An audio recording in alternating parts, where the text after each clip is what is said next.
sommes-nous la somme de nos fréquentations à la négative. Je vous demande d'applaudir Clément, s'il vous plaît.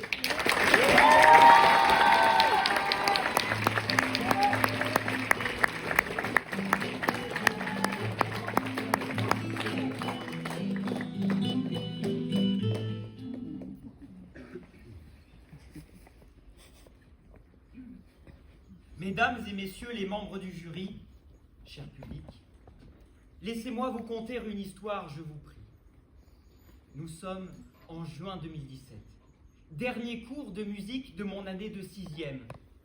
La professeure s'adresse à la classe et prononce ces quelques mots. J'aimerais bien savoir qui sont vos chanteurs préférés. Un à un, mes camarades de classe et mes amis s'expriment. De Jul à Booba, en passant par Nekfeu ou encore PNL, toutes les stars du moment sont énumérées. À mon tour à présent. La classe me regarde. Pas le choix, il faut assumer. Alors je prends mon courage à deux mains et je m'exclame « Johnny Hallyday ». Quoi? Oui, j'assume.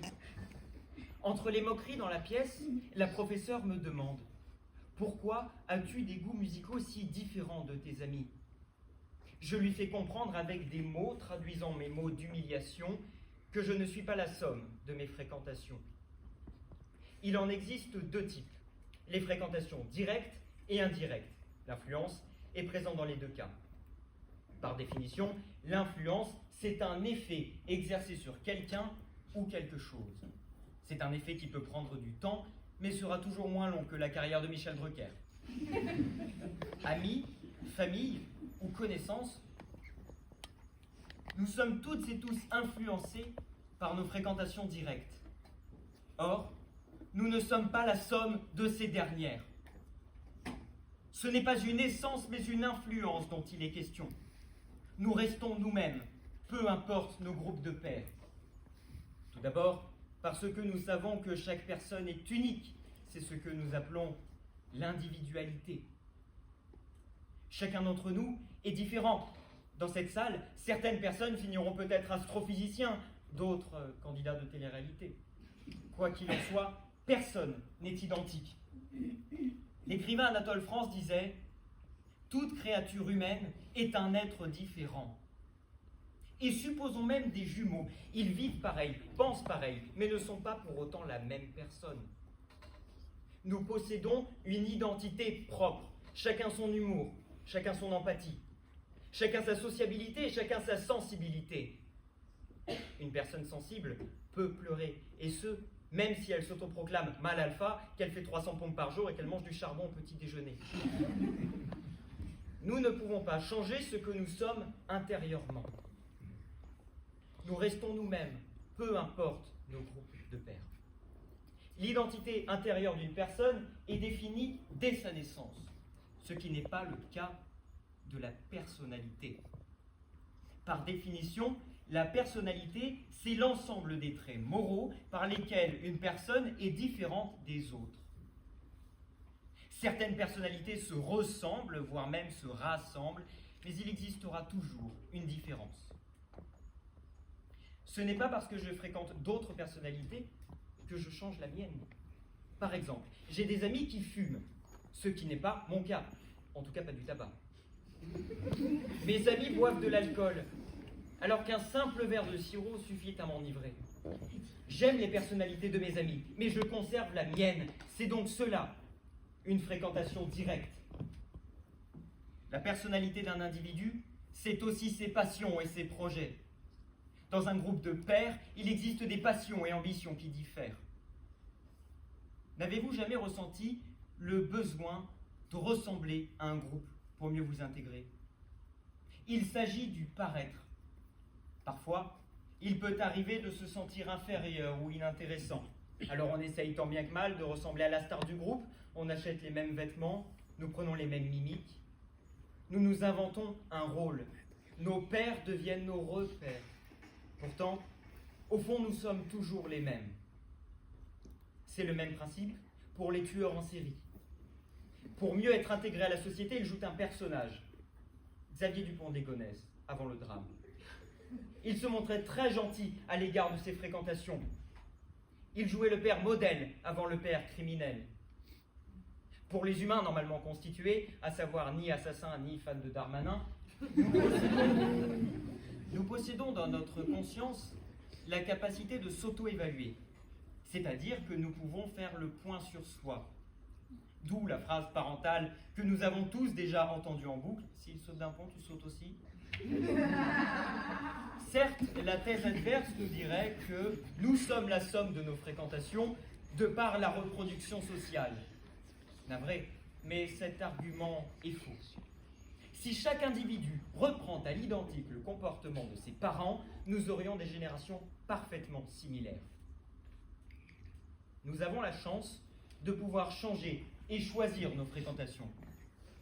En effet, de l'école au lycée, du travail à l'EHPAD, nos relations changent. C'est le train de la vie, d'après Jean d'Ormesson. Nous choisissons nos fréquentations en fonction de nos principes et de nos valeurs. Nous sommes donc totalement différents de nos relations directes. Nous restons nous-mêmes en ayant des fréquentations que nous choisissons aussi nous-mêmes. Nous sommes influencés, certes, mais nous ne sommes pas la somme de nos fréquentations. Nous pensons souvent que l'influence que nous recevons est due à nos fréquentations directes, telles que nos amis, notre famille, nos collègues de travail ou nos camarades de classe. Or, cela représente une infime quantité. En effet, il existe les fréquentations indirectes. Son influence est phénoménale. Tout d'abord, nous pouvons solliciter l'éducation. Depuis notre plus petite enfance, nous allons à l'école. 8 heures par jour pour devenir le citoyen modèle qui connaît ses leçons par cœur seulement. Voilà. Nous ne pouvons pas construire les humains de la même façon. L'école n'est pas faite pour tout le monde. Il existe d'autres intelligences. Certaines personnes brillantes n'aimaient pas l'école. C'est le cas de Bill Gates. À l'inverse, Cyril Hanouna sort meilleur élève de l'INTEC. Comme quoi, nous ne sommes pas la somme de notre éducation. Aucun individu ne peut devenir le modèle parfait de l'éducation. Qui dans cette salle connaît la date à laquelle Louis XV fut couronné? Pourtant, c'est au programme de CE2. Nous sommes simplement influencés par l'école. La société fait partie de nos fréquentations indirectes. Elle nous influence sans pour autant nous transformer. Les médias en jouent un rôle majeur. Les chaînes d'information en continu sont des entreprises qui ont sans cesse besoin de parler, parfois même pour ne rien dire. Certaines personnes sont influencées par ces médias, mais heureusement nous possédons encore la capacité de réfléchir seuls. De plus, les médias sont intrinsèquement liés avec la politique du pays. Ils ont un impact sur les élections. L'auteur Kenneth Blanchard a dit « Aujourd'hui, la clé du pouvoir des dirigeants réside dans l'influence et non dans l'autorité. » Enfin, il existe une fréquentation sociétale indirecte, dont l'influence est invisible. Je veux parler des normes sociales.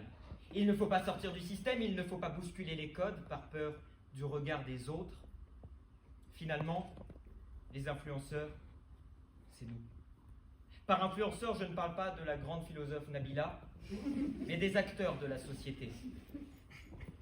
La plus grande influence est créée par la société, à savoir nous-mêmes.